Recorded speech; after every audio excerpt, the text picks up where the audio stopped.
Hi, my name is Cass. And my name is Tease. Welcome to Author's Note. Don't listen. Tease, what did you watch this week? Oh, right off the bat we're doing this. Right off okay. the bat. Right off the bat. So this right week... off the rat. Right off... Ooh, good one. This week I watched Saint Maud and I watched Doctor Strangelove. So that's what Tease did this week. What about you? What is Doctor Strangelove about? Oh, Doctor Strangelove. Let me look up the full name. It's Kubrick, right? It sure is. Yeah. The full and it's name. where Miss Strangelove derives her name in portion, yes? Yes, it does. Of Metal Gear Solid. Yes. So Doctor Strangelove, or How I Learned to Stop Worrying and Love the Bomb, is a Stanley Kubrick satire war film, and it is about the Cold War era where a group of politicians and people in the war room believe that Russians are finally invading and trying to take over. And I mean, it's a funny little satire movie. I took a nap in the middle of it. I paused, but I took a nap all the same. I mean, it's good. It's funny. I enjoyed it. I see why people like it so much, but I also don't like war movies. So yeah. I wasn't like super crazy about it, but like I recognized that it was good. I don't know if I'd watch it more than once, you know? We forgot the big elephant in the room. What's the big elephant in the room? We launched a Patreon. We sure did. Oh my God. Yeah. Let's talk about that. So we launched a Patreon and there are 2 tiers. Both tiers allow you to vote in monthly polls to help decide what one of our episodes of the month will be, which is really cool. And you guys get to kind of tell us what you'd like to hear about, which is also really exciting for us. But people who pledge at the $5 tier also get access to a totally new monthly podcast where Tease and I just talk about things we've watched or read, really love, why we love them, all sorts of stuff. It's really exciting. The first part of that is, up now. Tease talks about Beck Mongolian Chop Squad, and I talk about some stop motion productions that I really adore and what those both mean to us. And then to the lovely person who donated to our Ko-fi and made it possible to do the point-by-point breakdown of Greg Ellis's Cullen Day address. That is available and free to all of our patrons. Not just our patrons, but anyone who goes to our Patreon page right now. So you can check out that. Clean reading of that if for some reason you want ASMR of me reading a terrible, terrible speech to you. It's all up on our Patreon. Go check it out. It's Author's Note Podcast. No, Author's Note Pod on Patreon. And there are links to that on our Twitter too, of course. If we get $1,000, I'll get a tattoo. Yeah, there are a lot of fun goals in there. And if we get to a point where one day we make $1,000 off of the Patreon every month, Tease and I will get matching tattoos, and maybe we'll let you pick what they are. Yeah, it'll be fun. Yeah, if there's stuff that you want to see from the Patreon or different things that you would be interested in, if that's early episode access, any kind of stuff, let us know. Like, we want to hear about it, and we want to make sure that we are paying back to the community that has been so kind to us. So thank you so much. Everybody, please join the Patreon. We would love to have you. I think it would make a really big difference in what you get out of the podcast because you would be interacting with us more on a personal level. And I think that might be cool. So I love being a part of Patreons. I'm in a few and I love seeing update emails and stuff like that. And I love voting in polls. So I highly recommend it. And we have a lot of fun stuff planned. Also, if we reach $50, I'll make a whole entire episode about theology within Neopets, which probably only is like fascinating to me and one other person. But I think it'll be a fun time if we can do it. And those bonus episodes are available to everybody, not just patrons. So, And even if you are interested in not being a part of the Patreon, but maybe wanting to give us a Ko-fi, we might be able to work something out too. We could always do it that way as well, like the Ko-fi once we reach an additional 50 or something like that. We could always do that. Talk to us about that though. Don't just drop us a bunch of money and say make an episode on this. No. No. I'm just saying, like, we could find alternative routes maybe. Yeah. But also if you just have an idea for an episode that you're really passionate about and you would love to hear us talk about, you don't have to pay us for that. Just hit us up. Talk to us about it. Yeah, just shoot us a message. But without further ado, Cass, what have you been consuming this week? Oh gosh.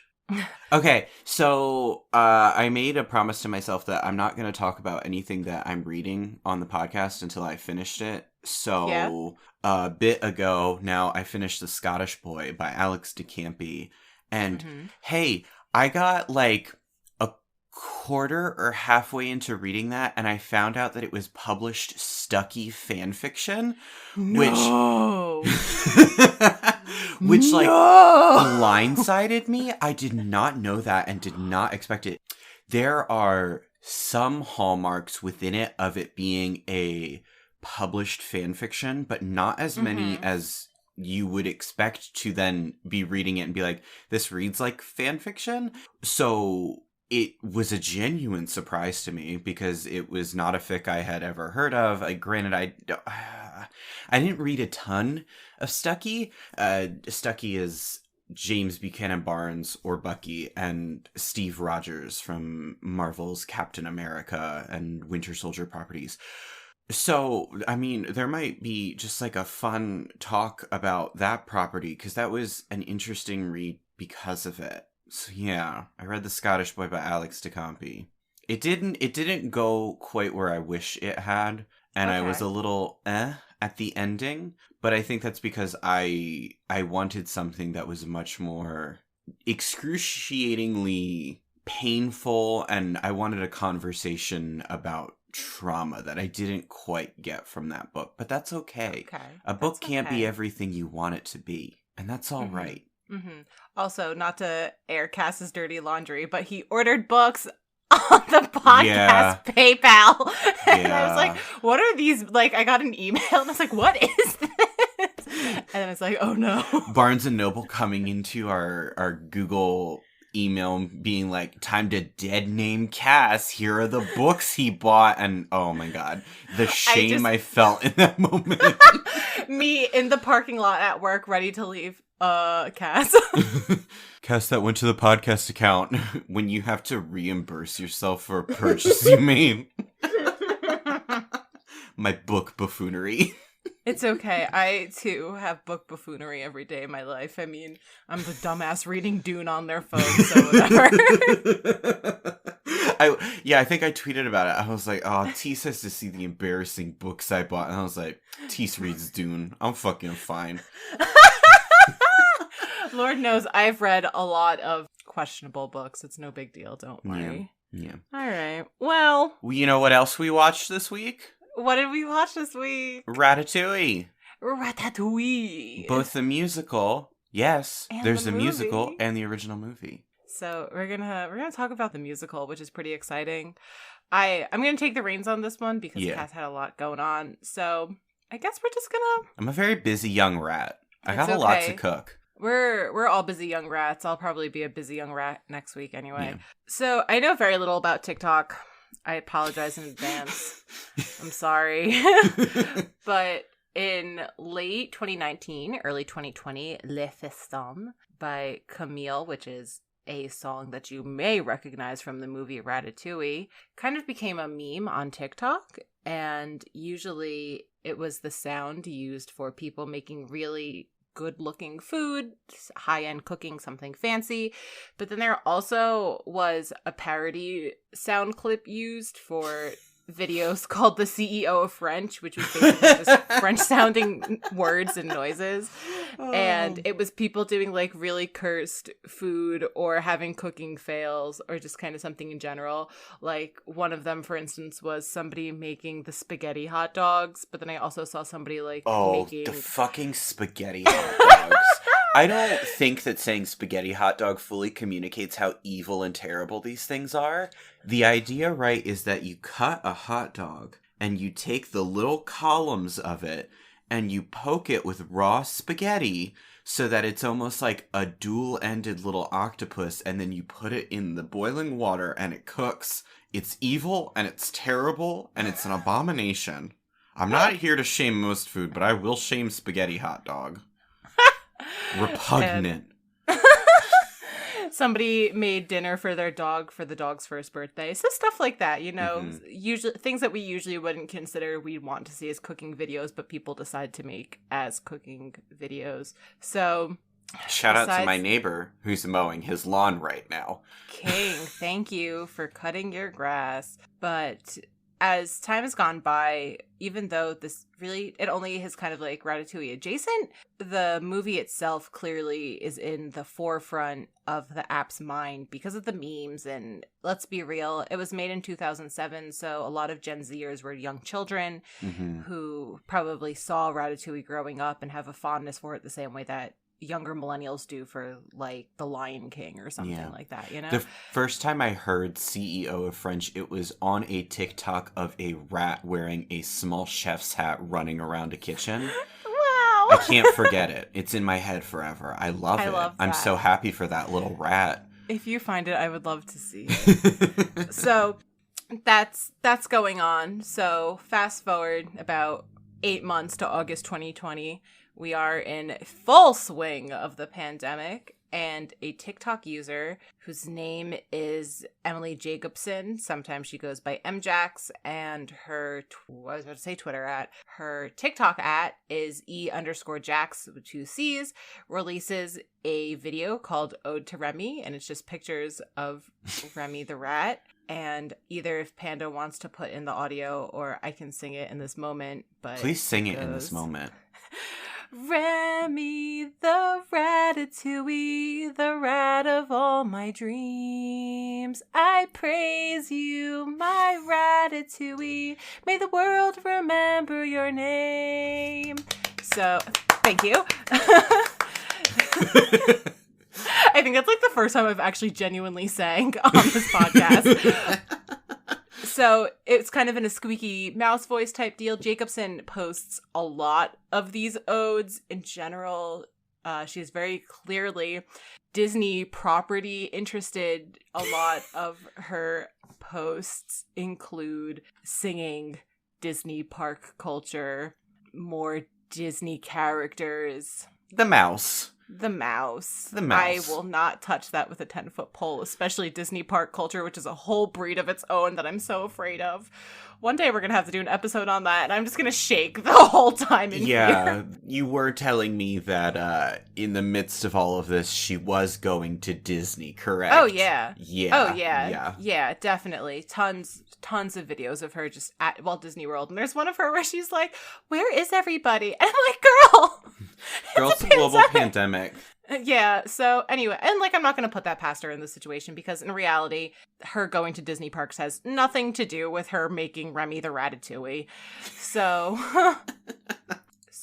built in, she already kind of has like a content created within her following because she is known as somebody who posts a lot of Disney stuff and a lot of theater stuff related. So with that in combination with Le Festine still being popular, her Remy the Ratatouille audio exploded after the audio was used by Brittany Broski, and Brittany Broski is best used for being the girl who is the Kombucha Girl video. Mm-hmm.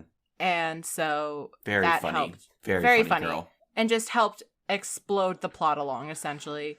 So obviously, I'm not gonna like analyze the lyrics to this song. No, let's do it. But Jacobson refers to Remy as a ratatouille, which is a vegetable dish and not a rat. And it's obviously like, it was her goofing off. Like she just was kind of doing it off the cuff. She has a whole bunch of videos like this. And people who followed her clearly knew that it was a goof more than something serious.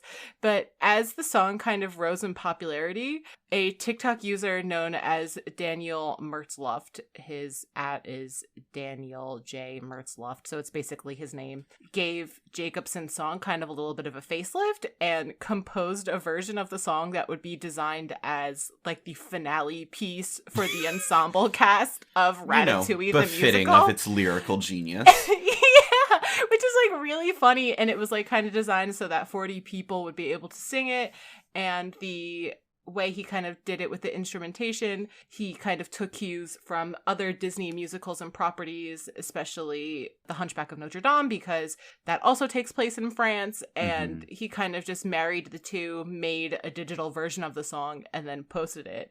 And that blew up big time. And to kind of give a little bit more insight on it, Mertzluff did a interview with Vulture. In general, Vulture did a really cool piece on the whole entire process of this musical, which I highly recommend if you want to read more about it after hearing this episode. And Cass, would you like to read the quote about what influenced the composition of the piece? Hell yeah. When I first heard the video, I immediately knew this is an Act 2 finale. This is the style of classic Disney.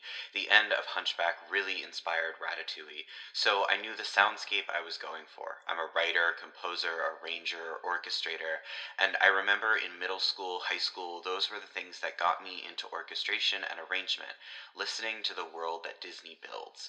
I think the orchestrations are just as integral to building the world of Disney as the actual music itself, because it brings you into that world and makes it bigger. I was very familiar with that because I used to study it a lot. So when I got to this, I knew what we needed. Big tremolo strings, we need a French horn, we need lots of trumpet and brass, we need timpani, we need tubular bells. It's all of those very specific Disney-esque type sounds. All of the orchestrations are done in a program called Logic Pro X, which is all fake. So all of those instruments are 100% fake. It's all electronic. Everything else is just me playing a keyboard and mixing it well. So with M and Dan's collaborative efforts in play, the audio exploded into popularity even further. Suddenly people were doing choreography to that music. They were making set designs, designing the playbill, and expanding upon the book and making up other character songs. I think what's important to know about this is if you aren't familiar with TikTok, then TikTok is a sort of almost reactionary platform in that if anyone makes something on TikTok, you are able to duet it. And so then your TikTok will appear alongside theirs, and there's a whole bunch of tools for editing other people's TikToks and incorporating them into your own. So it is very much an adapting, changing platform in that way, where works are constantly building upon each other and working off of one another. Yeah, and this is basically just like the digital and pandemic version of you and a bunch of your friends making a joke and then just goes on for too long, and now you guys are all too dedicated to the joke that you can't stop it. Which is like basically how Panda and I made Fresh Podcast Market. We said it as a joke and then we just kept talking about it, and that's how it happened. So it's kind of like that, just except a whole corner of the internet was involved in it. And I think that's really cool, you know? Yeah. And it's like you were saying, it's such a collaborative effort, and multiple songs were made for the same characters, but yet they all were still quote unquote considered canon because they just happened to be what you decided to sing with these characters. So for instance, Remy's dad, Django, has 2 songs particularly that gained momentum, and Trash Is Our Treasure by at Fettuccine Fetu Queen and A Rat Is a Rat Is a Rat by Barbershop Praga are the 2 that come to mind with that, like, yeah, they're both the theme character song for Django, but sadly, Trash Is Our Treasure became the piece that was sung in the final production that was made for the filmed musical, but people still continued to expand and duet upon A Rat Is a Rat Is a Rat. People treated it just as equally as they did Trash Is Our Treasure, just Trash Is Our Treasure ended up being the thing that was probably easier to translate into the book that was already solely being made for the musical itself. And like, let's be real, maybe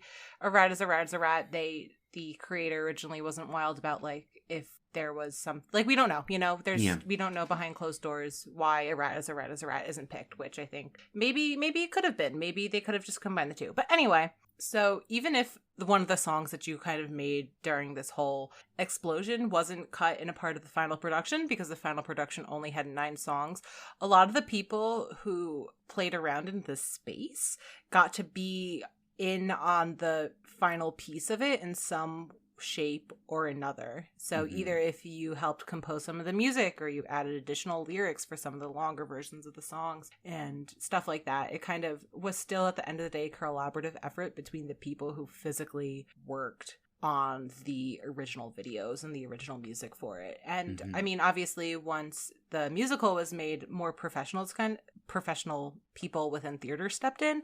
However, at the end of the day, it still was very grassroots still. Yeah. And in the same Vulture piece, R.J. Christian, who wrote several songs for Anton Ego, Gusteau, Linguini, and Remy, still got interviewed and still was a part of music supervision and composing some of the instrumentation of the musical, which is really cool, you know? And in his interview with Vulture, Christian says, should I read this or do you want to read this? Do you want me to read it?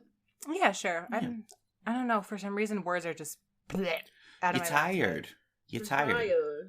The medium of TikTok makes it very interesting because you really have a minute. And so a lot of the stuff that you couldn't get away with in a real 3-minute musical theater song, you could get away with.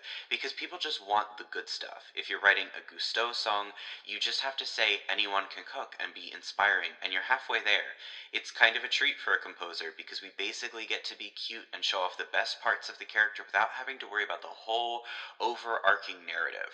And I think what makes this musical so ideal and successful is that that's exactly it. It's perfect. It's a gag. You don't really have to have a big attention span. You don't really have to follow a plot because the plot's already deeply ingrained into the people who are viewing it. It's pop culture recalling, which always does really well. And at the end of the day, the absurdity of it makes it really funny. Yeah. This musical is only 50 minutes, so it by no measure overstays its welcome. I do genuinely kind of wish that this was like an onstage full production because there are like such good bones there and the songs are so good and the snappiness of it really makes it, but especially in like the narration and moving from plot point to plot point, that's when things get really sort of sped up and like narrated at you to like move the story along because they are limited by the fact that these are TikTok videos and they are all people in separate houses in front of a camera on their phone, you know? Exactly, yeah. And even further in his interview, Christian talks about a piece that he did about Remy and Linguini and just them kind of teaming up type deal. And he says, it's excitement, it's inspiration, and it's friendship. So you have a little groove, a tight harmony, and a triumphant chord at the end. And luckily enough, I got to record it with one of my best friends, a guy who I collaborate with. So when we were performing it, I didn't have to act very hard. I was just goofing around in the kitchen. It was just like, I love that. I love that you're just goofing off in the kitchen. There's no pressure for your work to be the best. It's a group of people that you're just doing it with because you guys are having fun, and it's just something to laugh at together at the end of the day. And no, there's no producer that's telling you like, oh, the show can't go because you said a lyric that's bad, or you can't have, like, it's just a bunch of people building up a fun concept, which I think in turn makes it something really wonderful and bright and authentic, and is also the spirit of Ratatouille the movie itself. Yeah, exactly. Like, I feel like at the end of this we might want to like reflect on just what Ratatouille means as just a concept to the movie itself, you know. And I just it so is a part of the ethos of the original Ratatouille. It's good. Like, I'm not theater and I have a very complex relationship, but I think this is just truly delightful, you know. I love that it's just a bunch, and some of the music is so good. Like, there's people genuinely who are so talented on TikTok. So good.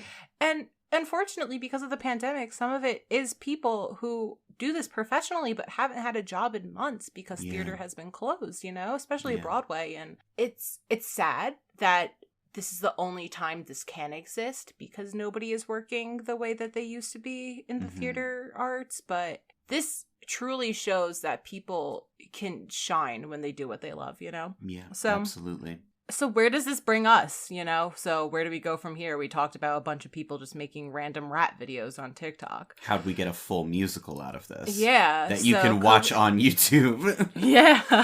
So COVID's in full swing. People are continuing to get more serious about this musical as the joke keeps going farther and farther. And of course, what do theater kids do besides take things too far? Just drag them, teeth. I will. 'Cause listen, I was a theater kid. I'll say it. I was in theater. I was in a production of 13. I was in a production of, oh God, what was I in? I was in a production of... Now, you actually wrote Seussical, which I don't think a lot of people know. I did. I wrote Seussical. You also wrote all of Hamilton. Actually, yeah, that's really what I did. Yeah. I didn't write Seussical. I wrote all of Hamilton.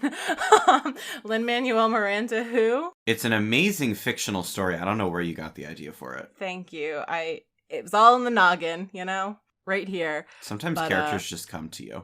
Yeah, they come. Actually, Alexander Hamilton came to me in a dream. He whispered into my ear. Just like Edward Cullen. Yes. So on December 9th... Say what I am. A founding father. How long have you been a founding father? The approximate 10 seconds that I have existed in your mind. So on December 9th, 2020, Seaview Productions announced that they were going to be presenting a digital viewing of the musical on January 1st, and all of the proceeds from the event would benefit the Actors Fund, which is a nonprofit designed to help performers in need, and especially during COVID. This has really been kicked into high gear, the necessity for money, for liquid funds in general. And basically, I was reading a few interviews, and it was just like, yeah, the turnaround for this was 3 months. A full-on musical usually takes years. Yeah. Not even months, but years. And they're like, yeah, so we just decided to do this. TikTok. I know. So they're just like, yeah, we decided to do this in 3 weeks. And truly amazing. Like, somebody mentioned being awake on 3 a.m. on Christmas Day. I'm like, damn, you're working on Christmas and Christmas Eve? Like, no. Once it hits December, 20th, I'm tapped out. Like, I don't want to do anything. So kudos to the people who just continue to work to make this Anything happen, for Ratatouille. Yeah. Anything for Remy the Ratatouille, you know? So a lot of the people who made some of the original music, including Metzlev, Jacobson, Christian, and others, participated in the concert in some way or another. And for instance, even the people who made original choreography, their choreography got used in the final production stuff, which is really cool. And the whole thing was directed by the co-creator and co-director of Six, Lucy Moss. So that's really cool. And the cast itself is literally impeccable. It's outstanding. Like, I was watching it and I literally, my jaw dropped. Like, I was like, what do you mean these people are in it? So Remy is Titus Burgess, who you probably may know as Titus Andromedon from Unbreakable Kimmy Schmidt, the meme that's like no facial journeys. If you may have seen that popping around. So or Baby that's Slut, you know. Yeah, Baby. Oh my God. Yeah, he's Baby Slut. So that's Remy. And then Wayne Brady is his dad, Django. And Wayne Brady is the Wayne Brady from Whose Line Is It Anyway? Yeah. And there's tons of Whose Line clips that he's in. If you were to see his face, you instantly would recognize him. Kevin Chamberlain is Gusteau, and he's best known for being Horton in Seussical, and he's also the original Uncle Fester in the Addams Family musical, so he's definitely a little bit more traditionally theater. He's in Teen Beach Movie. That's like the only I don't know thing. what this is. You brought this up before. I don't know what this is, Tease. It's a Disney Channel original movie, so I don't know. Maybe don't sully this man like that. Sorry, I guess. And then Adam Lambert is Emil, his brother, which, like, hello, Adam Lambert, season 8 American Idol runner-up, singer of What Do You Want From Me? Like, what are you doing here, sir? And then even, like, the side characters, like, for instance, Priscilla Lopez is Mabel, and Mabel's the old woman with the gun in the opening scene. And she's best known to be the inspiration and one of the original characters in a chorus line. Like, that blows my fucking mind that the original run for the chorus line is involved in this. Like, absolutely incredible. You want a Tony. And then she also was a part of Breakfast at Tiffany's, which is like totally infamous because it literally closed on its opening night, which I think is hilarious, but that sucks. Theater's hard, you know? Yeah. Andrew Andrew Barth Feldman is Linguini, and he is Evan Hansen of Dear Evan Hansen, which is incredibly popular, especially on Tumblr. That massive musical. Yeah. I don't need to explain Dear Evan Hansen. And then Ashley Park is Colette. And she is the original Gretchen Wieners in the Mean Girls musical. And she's also Mindy Chen in Emily in Paris, which I have not watched, but I know a lot of people have. And then Andre de Shields is Ego Anton. He is the Wiz from The Wiz. He's also Hermes in Hadestown. Yes, he sure is, which he won a Tony for. Yeah. And then Mary Testa is Skinner, and she is more also a theater personality, but she has been nominated for Tonys in On the Town, 42nd Street, in the Oklahoma revival.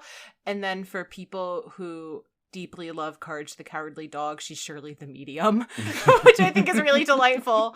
And I guess for people, Cass, do you want to tell us the plot of Ratatouille a little bit? Yeah. I feel like, tell us about it. Ratatouille is about a rat named Remy, and there are some people who argue he is transcoded. Literally me texting Kat, is Remy gay? Question mark. He's transcoded, actually. He's trans!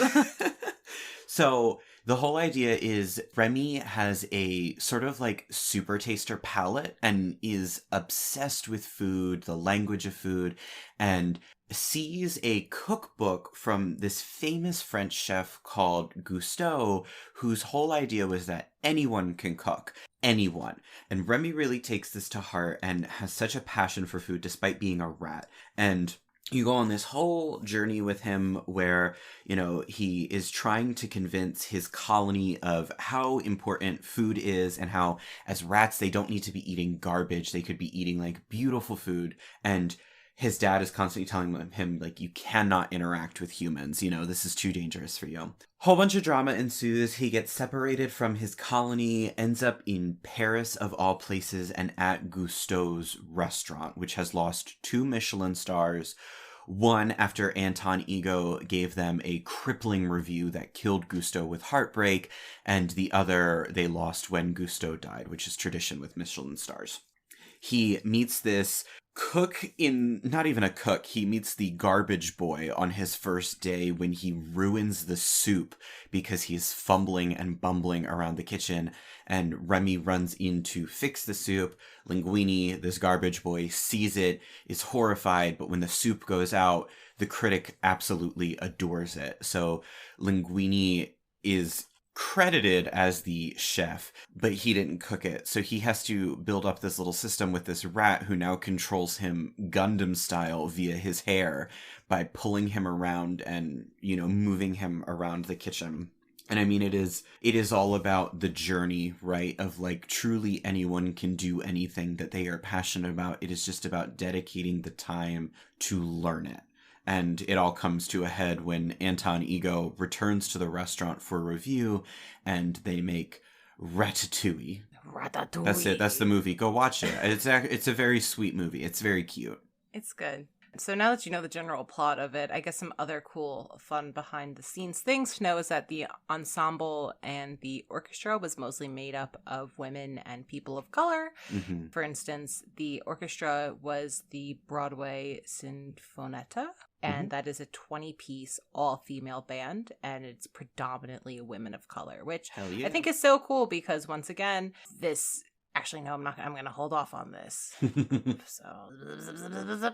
Rewind. Tickets were pay what you want, but started at about $5 and were technically capped at $100, but obviously you could donate more. And in the end, about $2 million was raised for the Actors Fund, which is really great. That's really one, like that saves people's lives right there. Yeah. From a little grassroots effort, essentially.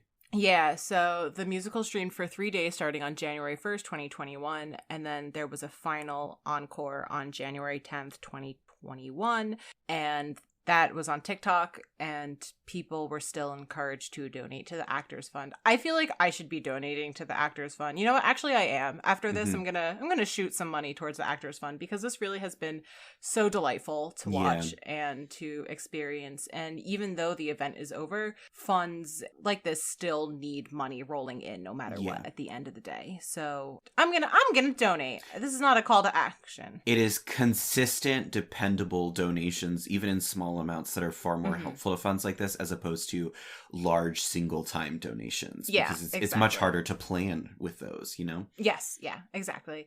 And at the end of the day, this musical got kind of high-ish reviews, which I think is really cool. And, I mean, obviously it wasn't a sparkling production, but I think critics kept in mind that it was fun, it was kind of made on the fly, and it gave people something to look forward to in the world of theater, which there's not very much of right now. And it was a way to give back to the community. It helped highlight undiscovered talent and voices, and then it also helped raise up marginalized creators, which we were mentioning earlier. And I think, all things considered, like, granted, it was kind of spearheaded by a white elementary school teacher or whatever, but at the end of the day, they took their voice and continued to help uplift other people that might not always get a shot, which I think is so freaking cool. And the cast was racially diverse and mixed, and it was blind color casting, which is wonderful. Blind casting in general, which is really wonderful. And all things considered, I thought they did a damn good job, you Mm-hmm. know? Well, and I think that's particularly important because there's this sort of thread in the original movie that gets lost a little bit, where Colette, the female love interest, is talking about how hard she has had to work as a woman to get into a kitchen, to be a part of like a serious kitchen where she is respected and she has worked her way up to this. And Linguini just comes in overnight and kind of steals it all out from under her.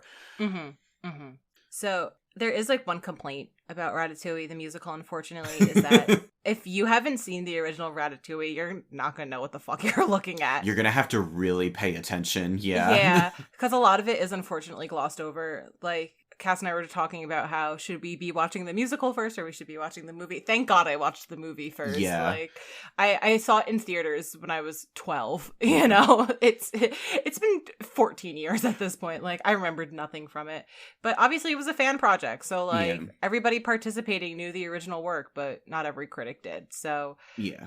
All things considered, if it were to become like a legitimate musical that was on stage, there would have to be a lot of overhauling. But I think there's, like you were saying, some really, really good bones there. Well, because the titular crux, right, of Ratatouille is that you have a rat on top of a man's head piloting his body at all times, which is very difficult to convey when your actors are in two separate parts of the world and are doing videos by themselves. Yeah, exactly. So you asked me what Tease, what's your favorite song? Oh, I think the Kitchen Tango rules so hard. Oh, yeah? Colette's song? Yeah. Oh. It's really so good. And the original choreography for the song has Colette and Linguini do a tango, but Colette is in the lead position while Linguini is in the, I don't want to say submissive role or the women's role, but he's following. Colette. Yeah, there we go. He's following. Linguini is following Colette, which I think is so great. I loved it so much. There's tons, like a professional choreographer made choreography for it. And unfortunately, because this was done social distanced, we didn't get to see that dance done live. But, the music, that's my favorite song. What about you? I really liked Skinner's song. With I Knew I Smelled a Rat. Something just about how snappy and quick that song was and how self-referential it was. Like, it just built and built and built. It was so charming. I really enjoyed it. This is so... I cannot express... Like, when I first was thinking about it, I was like, I have to watch this. This is an hour long. I have to watch this movie. I have so much shit going on. But this was delightful. Like, this genuinely was so fun to experience and watch. And even the movie itself, like, we were talking about it before we recorded, but just like food is never viewed as something bad in this movie. And you being a bad chef is never looked at as a bad thing. It just shows that there's an opportunity for growth. And damn, I wish more people felt that way about hobbies and interests and eventually things that become your profession. Like, I really think this movie is actually worth the watch. And you know me, Disney hater 1994, but it's a good movie. Like, I will admit it's a good movie. One of the little things I brought up with Tease that was so affirming and I didn't expect was that, so Gusteau's character he's fat. He's a very large man, and this lends itself really well to sort of the, no pun intended, doughiness of his animation and like how smoothly he glides around on the screen. And that's never a joke. It is never once turned into a joke.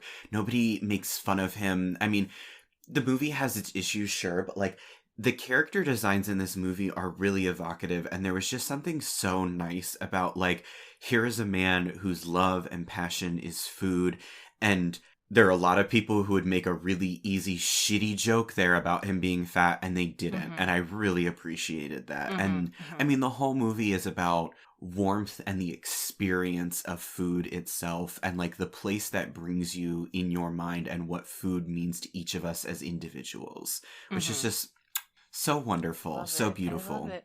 And I also love that Skinner is looked at as evil because he's the one who's ruining Gusteau's original. He's a filthy little capitalist. He is. For him, it's not about food. It is about the success, the money. Yes, it's the money. The profit, all of that. It's especially how people view the name of Gusteau more than the actual ethos. I keep saying ethos this episode, sorry. Mm-hmm. The ethos of Gusteau himself. So it kind of feels good. It's okay. I keep saying titular.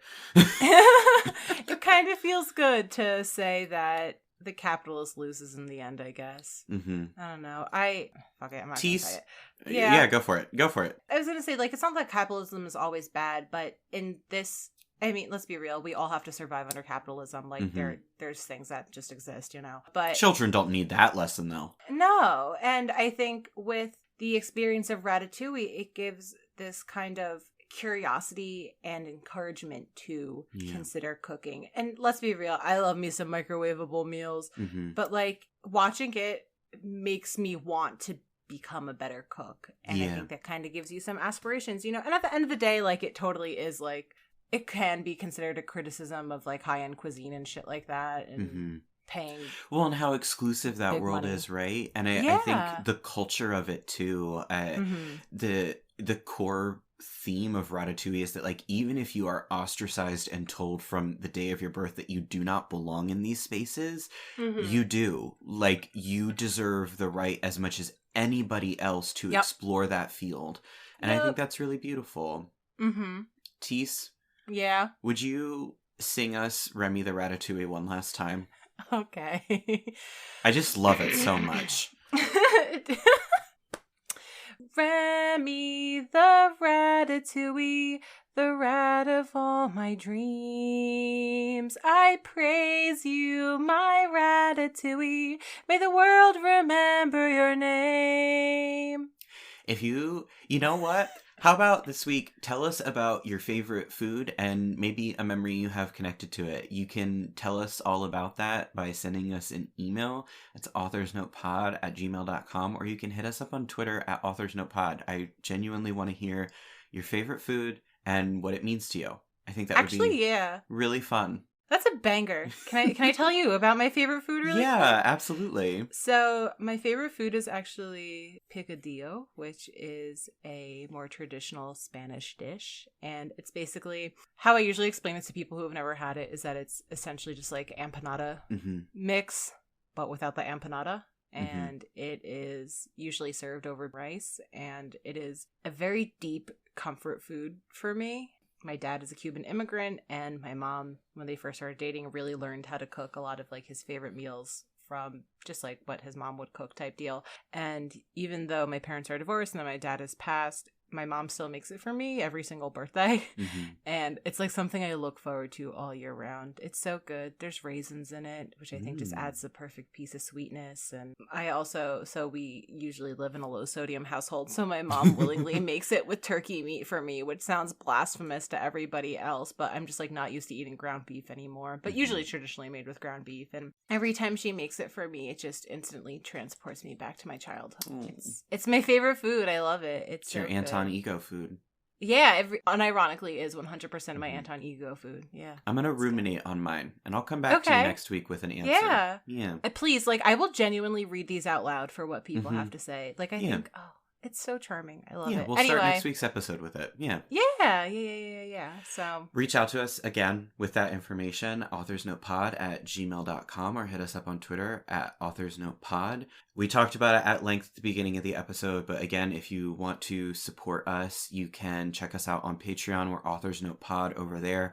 Or if one-time deals are more your thing, we also have a Ko-fi, and we're Authors Note Pod over there as well. Leaving a review on our podcast page on any platform you listen to is also immensely helpful. We can't tell you that enough, whether it is on YouTube or, Apple Podcasts, what have you. All of that helps us out so much. Or share the podcast with a friend, Go check out Ratatouille the Musical with your friends and tell them you learned about it from Authors Note Pod. If you want to find me anywhere on social media, I am @ValHethela. That's VALHETHELLA. Tease, where can people find more of you? You can find me at Vicunad. That's VICUNAD. You can also find me on the Fresh Podcast Market, which I briefly mentioned, and that is a real podcast about fake podcasts. I do it with our good friend Panda, who sometimes edits episodes for us. And you could find us at Fresh Podcast Market on Twitter. Actually, no, Fresh Market. I think it's Fresh Pod Market. I think it is Fresh Pod Market. Anyway, if you were on iTunes and SoundCloud, you could find us. It's not that hard. If you are interested in our theme music, that is by James Yaiullo, and you could find him on Bandcamp. If you are so inclined to support him, make sure you buy on Fridays, because Bandcamp Friday is a thing, and that gives a little bit more profits towards the actual musicians, and that goes towards all musicians on Bandcamp. Cass, who did our beautiful cover art? Our amazing cover art is done by the incredible, wonderful Kai Nyaliest. That's Nyalliest on Twitter. Go check her out. That said, wear your mask, stay safe, and enjoy some really good food this week. Treat yourself. Take a break. Watch Ratatouille the Musical. Stay safe. Bye.